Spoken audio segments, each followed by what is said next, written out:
What is up? What is up? What is up, y'all? It's your girl, the Nasty Girl. What is up? Uh, Today is August the 15th, so we're halfway through the month of August already. So, um, I hope y'all are still being safe. I hope y'all uh, actually still know COVID is real. I hope y'all actually know, the monkeypox. It's very, very real. I see a lot of kids getting it, and younger people getting it. I saw that a lot of flight attendants have contracted monkeypox. So, I hear that, uh, monkeypox is contracted through bodily fluids. So, uh, I guess because they touch a lot of people, grab a lot of people's trash, that something went in my eye. I had to get it out. That they are probably, for the most part, since I've been on planes during this COVID pandemic, once they opened up, I've seen a lot of them wearing gloves. So, um, if you're not wearing gloves, maybe you should wear gloves, because you don't know, the sweat on your hand, your glands could be open on your hand, little things like that. Wash your hands. Wash your hands. Uh, for the most part, they get it around this area um, first. I guess this is where they notice it first. But be careful. It is still mostly guys getting it, even with the kids. I've seen mostly little boys getting it. So just be careful. Be careful who your kids around. Um, so it is what is the 15th? So next Monday, everybody should be officially back in school. I know some kids went back today. I know some kids went back last week. I know some go back Wednesday this week, and then officially, the big one, HISD, go back on the 22nd. So we are excited. I know the teachers are not, but us who had to deal with y'all kids during the summer at these places that we work at. Um, we're excited that they're not going to be in there all day, every day. So I didn't really have to deal with them too much, thank God. But uh, y'all kids is bad. When y'all drop y'all kids off at these places to play and stuff, y'all got to know y'all kids act a fool off in there. And I'm very much okay with kicking y'all kids out. I'm very much okay with kicking anybody out of where I work. I'm okay with it. Come on, baby, let's walk toward the door. That's what I tell them. Maybe like, oh, you kicking me out? I sure am. I sure am. I sure am kicking you out. I had a guy ask, well, am I kicked out for him? No, you just kicked out for the day. Go on about your business because you're doing too much. And we'll see you on the next go round and see how you behave that time. If you behave that time, I have to get you, kick you out again. I might not do a do not return on you. But I'm excited that these kids is back to school. I know they upset they gotta go back. Some of them are happy to go back to school because some kids love going to school. I loved going to school, so I was excited about going to school. I went to school every day, even if I wasn't feeling good. I went to school. So, what I was gonna talk about today, I'm gonna be and y'all know, I say this all the time. I'm trying to be more transparent. I'm trying to, you know, show a little more emotion that I normally, which is few and far between, especially on social media. So, as some of y'all know, and some of y'all don't know, back in December 26th, my dad's birthday, he had heart attack, cardiac arrest. He actually had a stroke too. Um, and he's been in the hospital since then. So that's going on uh, going on 8 months. He came home for a little in between that, but I'll just give y'all a quick version of this. So that went down. I did the video the next day, which is actually all this happened on the 26th of December, which is actually his birthday.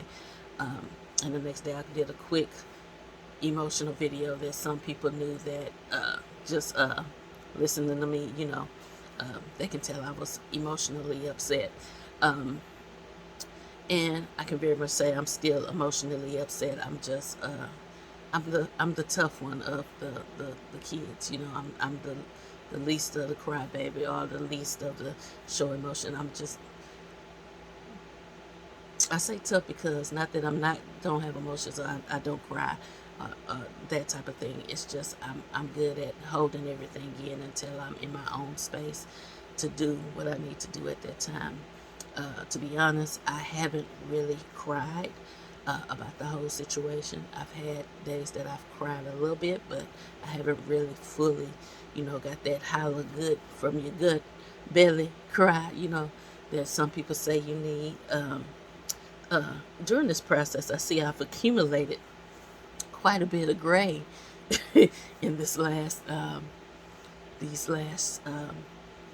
not gonna say stressful, but I think it's, people say stressful, people say trying, uh, you know, and it's a season, and it's a season, you know, eventually everybody has to get to a point where if they have their parents, they have to take care of their parents and stuff like that. So it is a season, not a season. And at the particular time, most time we're not in the place to be in that season, but it just things happen the way they happen. So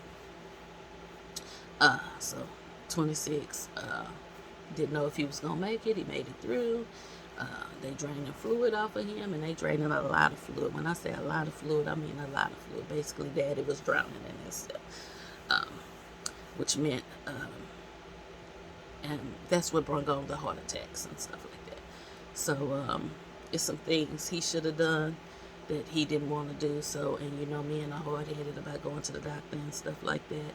He actually did go to the doctor. It's just some of the things the doctor told him he wanted to do, he just said no to, which is most black men in the world. If it's something they don't want to do, they're not going to do it. So it is what it is. Going forward, he has been in several places. So from the first hospital, which was HCA, he went to Kindred Medical Center, and that place was okay.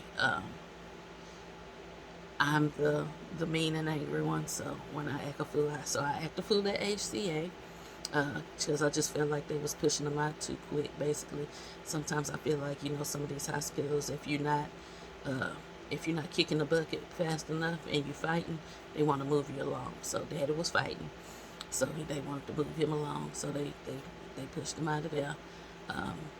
And there's some other steps that went on to get him to stabilize, blah, yada yada yada. Now the staff at HCA, the nurses, they wonderful. All that's good. It's these case managers and some of the doctors that I had to go off on. Now the nurses, they were 100%.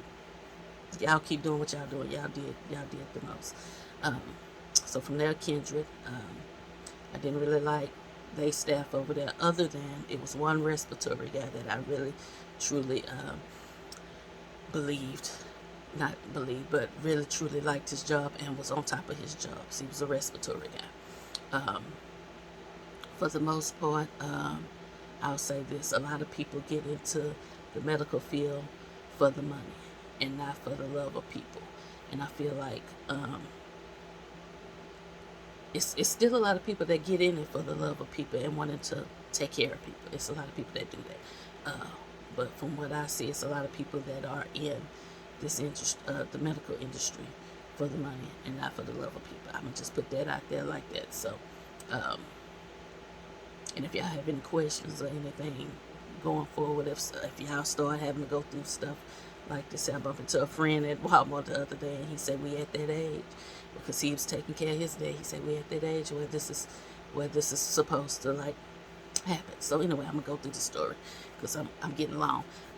So Kindred Medical Center. From there, we went to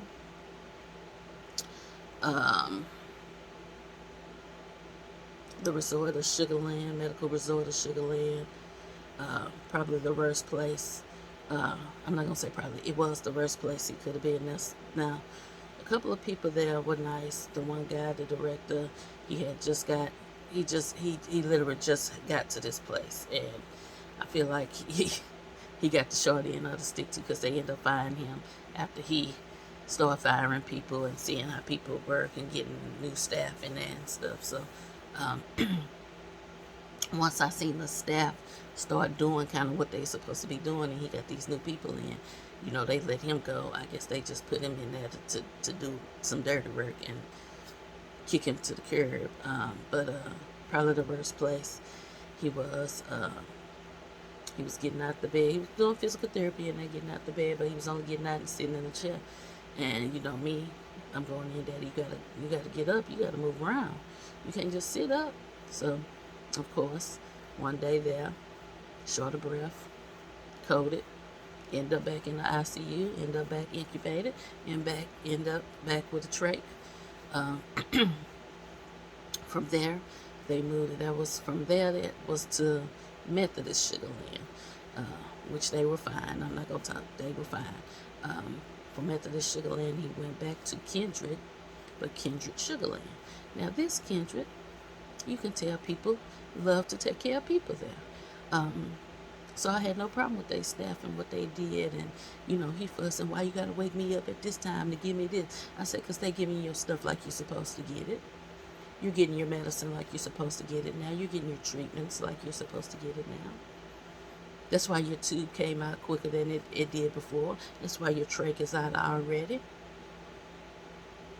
So they was on top of that thing, getting them up, making them stand up and sit down and stand up and sit down. Then they move them upstairs to like the physical therapy area. So now they taking them to the gym, making them work out. He said he was walking between the bars. I never got to see him work out in the gym, but he go to the gym, come back, he get his treatment, blah, blah, blah. But case managers and workers, I didn't get to open my booty hole for them. I didn't get to hack a food with them, but they pushed them out.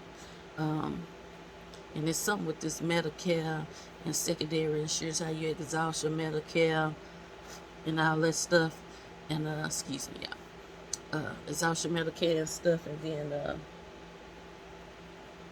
then it'll roll over to your section, their insurance. But if you ain't exhausted, even if you got a little 30 minutes on there, they won't roll it over to the next. It's just some bull crap. So anyway, they pushed him out, made him come home. So now I have cleaned out his room and the extra bedroom and moved the big bed out of that room and moved it to the extra room. We was remodeling the restroom and stuff. So they bring the hospital bed and stuff he needs here. They roll him in here. So that was not this past Friday, but the Friday before. So about a week and a couple of days ago. So he came home that Friday. He got out the bed from the thing on his own and moved over to the bed. Got him in the bed. Mama had been cleaning him up every day. I cook breakfast when I can, and then he gets over and he sits in his wheelchair all day. The nurse actually came the second day, Saturday morning. So okay, I'm thinking they on top of their game with the home health care and stuff. The lady came and bathed him like the next day after that, so she make him stand up and hold on. So okay, she getting him up. Okay, well, physical therapy. So sister had to call. If sister acting the fool, because I'm the acting fool. Sister acting the fool, y'all know it's something going on. Even though a lot of people y'all say sister look mean and stuff. She really cool until you have to get her. I'm the one that'll act a fool before she do. Even though y'all think I'm the calm, cool. But basically, they came and assessed, and then another nurse came, and then this past Thursday, I'm calling 911 for him. He's short of breath, can't breathe, and we tell our mama, and I don't think it's time for you to come home. We got to figure out something, because he needs more care where he can get his treatments and stuff. They didn't send an oxygen machine. They didn't send a breathing machine for him to take breathing treatments.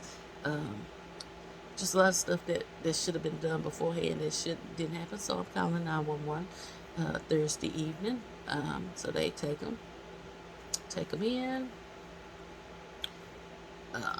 Trying not to put the tube back down, so they put him on the CPAP. He has fluid on him, and for what I understand, must have said he had fluid before he left the hospital, before he came home. So that's another thing. Y'all just letting people go home any old kind of way. So yesterday they went ahead and had to incubate him, put the tube back down his throat. He's back sedated, back under the propofol and fentanyl and all that, where he won't remember anything. I know they were supposed to put a central line, a dialysis line in. I hope. I got home late. I get home at like 1:30, 2 o'clock on Sunday nights. And then I get up early to do these videos. So that's why I be yawning and tired. Because I get up at 5:30. I woke up at about 5:30 this morning. So really took a nap. That's what I do, I nap. So put the lines in. So I haven't had a chance to talk about what happened after I left the hospital yesterday. But they have to drain fluid off his lungs. He has pneumonia. So that's the only thing. Right now the heart is good. Everything else looks good. It's just his kidneys, and so keeping the fluid off and draining the fluid out of his lungs. So I know I went long with it, and I got other stuff to talk about, and I'm gonna talk about it. So this is probably gonna be a 20-minute video today. But that's where we're at. And I just want y'all to understand that, even though I get on here and smile and joke, people do have things going on in the background, and I want y'all to understand, because I have people call and, tell me all that stuff, and I'm a listener. That they know that I'm a listen. I'm not gonna judge, and I'm probably not gonna tell you what I'm going through at the time, because I may be going through having my worst day, and I was having one of my worst days. I'm gonna say Saturday, probably one of my worst days, Saturday, because in the midst of this, we've had people die. We're trying to get people estate sold, trying to get their stuff situated. We're trying to look at paperwork, keeping up with the bills. In the process of all this, my grandfather passed Friday night, so we're just going through quite a bit of stuff at one time in one season, I guess you could say. So they say the blessing after the storm. So it's been storming quite a bit for us on this side for a little while, and even though I don't really show it outwardly, because again, I'm not good at showing emotion, I think it's good that I'm telling y'all the story behind the story. But that's been my life for the past 8 months or so, going on 8 months. So it has been difficult, and again, I'm gonna show the tough side before I show the soft side. So anyways, just letting y'all know what's going on behind the scenes with me and some of the things going on. I won't go into that. I was gonna go into some more stuff about that, but that's where my life been right now. So let's talk about series, all right? Demon Slayer. So I'm watching Demon Slayer to make my friend that he texted me and told me he was on episode 6. Mike is on episode 6 of season 1 of P-Valley. I'm on episode 22 of season 1 of Demon Slayer. I think it's only 2 seasons, and I think he said the first 6 episodes of the second season is the movie. So he said just watch the movie, that way I can get them back. So I'm liking Demon Slayer. It is a pretty cool anime series. Some of it, I'm talking about, I texted him, I was like, oh, they need to get rid of this Highland, this dude that's crying like a baby on there, and they got one that just think he's stronger than everybody and want to be he want to be the best at everything, that it'd be better than everybody, but he not. So if y'all haven't watched Demon Slayer, watch Demon Slayer. I'm gonna suggest Demon Slayer. The Shy is still good. It's still at the same level. It's showing you how. I think I had Valentine's Day. So I'm not gonna talk about it too much, because I haven't heard anybody talk about it. So they may not be watching. So watch The Shy, okay? Because it's really staying at the same level, and it's pretty good. P-Valley finale. That was the season finale, y'all. Y'all know yesterday was the season finale of P-Valley. So this episode made me mad. It made me very mad. And when y'all watch it, y'all gonna say, oh, that's what she got mad at. And that's what she got mad at. So if y'all haven't watched none of it, I don't want to give it away, but y'all should watch the finale. The finale pissed me off. Um, I'm still a little, people so judgmental, and you can't even act a part without people, just throwing you on the bus. And that bothers me a little bit. You know what I'm saying? When I'm thinking about it. This is not everything all day going on situation, but y'all gotta understand a person is getting paid to play a part. Now, what he do in his home life is his business. He married with kids, and y'all only have a problem with the masculine presenting gay male roles. Y'all have no problem with Uncle Clifford because Uncle Clifford is what he is, and then Murder is what he is, and you know, um, y'all have a problem with that, but y'all don't understand. A lot of y'all very masculine men are very much gay men around here, and y'all don't even know it. So, you got to think about who you're around too. And I know some of the guys that's saying that have been with men. They don't know I know it, but I trust me, I've heard a lot about some of y'all about it out here, and that ain't my business to tell, and that ain't my business. Um, I really don't have to know, but it was just conversation came up. Certain people came up, and they was talking about how they was chasing this dude, but they talk about how straight they are, and blah blah blah yada yada yada. Um, and then it's a wide range of what gay means to me anyway, because you know you have and I'm gonna get off here. I'm just gonna go into this. You have men, because most men say if a man like his booty played with, he gay, and I don't believe that to be true, because gay is in the attraction to the same sex, and I don't like the word gay, so y'all won't hear me use it too much, but I'm just talking about how people are talking. But that word means the word means to be happy anyway. So, but we took that word and changed it to another word, which means to be attracted to the same sex. So, um, you know, realize what these words mean and what terms you're using when you're talking about people, and if they're gay, straight, because it's straight people that don't identify. It's a whole plethora of identities out there now. So everybody don't identify as straight. Everybody don't identify as gay. Everybody don't identify as queer. Everybody don't identify as lesbian. It's so much other stuff. You got pan, you got non-binary, you got no labels, it's a whole bunch of stuff out there. You know what I'm saying? So, I'm gonna just say, do y'all own research and find out and talk to people. Ask questions. If you think they can, ask them questions, because they will prefer you to ask questions than assume something that may be wrong. All right. Now I'm gonna end it on that. Don't do nothing I wouldn't do, and if you do, do it better. Deuces.